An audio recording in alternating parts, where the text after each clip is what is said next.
I'm going to spend the next few minutes walking through what it's actually like to own an eAhora 2000W M1P electric trike, because the market is crowded with flashy numbers and it's easy to end up with a bike that feels more like a novelty than a daily use tool. If you're on the fence about whether a three-wheel electric motorcycle makes sense for your commute, errands, or weekend rides, this review is meant to cut through the hype and give you a plain-spoken sense of the real value, the hidden trade-offs, and the type of rider who will get the most out of it. Link is in the description if you want to check the product details on Amazon. First off, the biggest hesitation many people share is the fear of buying something that looks great on paper but turns out to be a clunky, underperforming piece of equipment. With the M1P, you're looking at a 2000W motor that promises 26 miles per hour top speed, a 60V30Ah battery advertised for more than 40 miles of range, and full hydraulic suspension. Those numbers sound impressive, but the question is, how do they translate when you're actually trying to zip to the grocery store, tackle a hilly suburb, or ride at dusk on a city street? I started by testing the trike on 3 typical scenarios: a daily 12-mile round-trip commute that includes a steep hill, a weekend grocery run with a full load of bags, and a low-light ride through a residential neighborhood. The first thing I noticed was the acceleration. The 2000W motor delivers a punch that feels more like a small sport bike than a scooter. On level ground, you go from a stop to 20 miles per hour in about 4 seconds, and hitting the 26 miles per hour ceiling feels effortless once you're past the initial surge.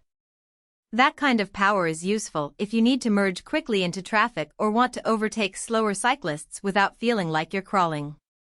The range claim of 40+ miles held up pretty well on my 12-mile commute. I rode at a moderate throttle, kept the headlight on, and used the trike's regenerative braking sparingly.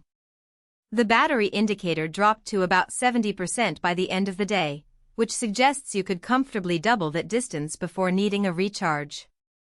The downside shows up when you start loading the trike.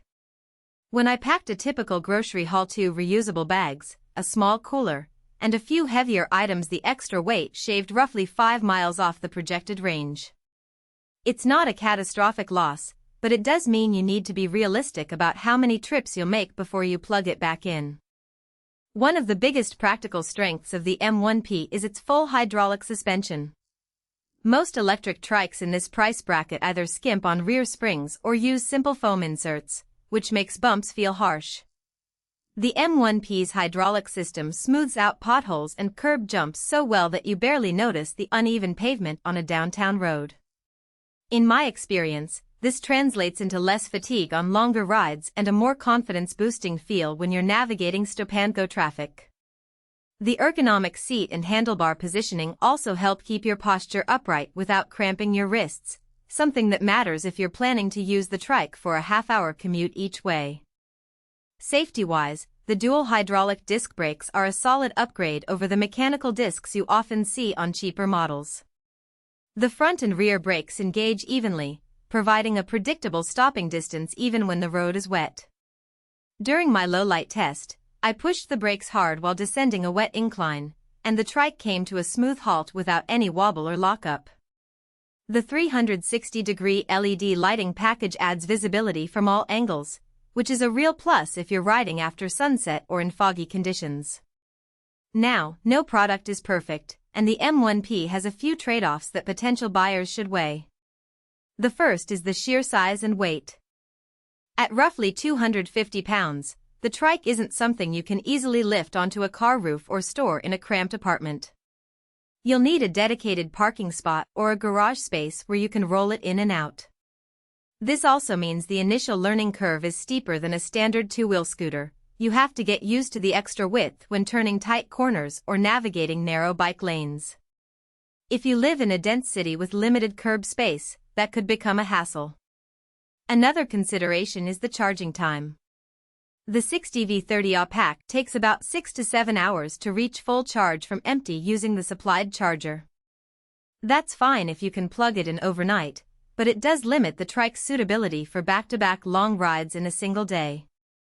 Some owners have suggested buying a second battery for swap-out convenience, but that adds a significant extra cost and isn't officially supported by the manufacturer.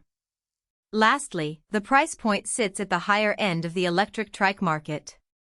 You're paying for the powerful motor, the hydraulic suspension, and the DOT-approved street legal status, but you're also paying for a brand that doesn't have a long track record in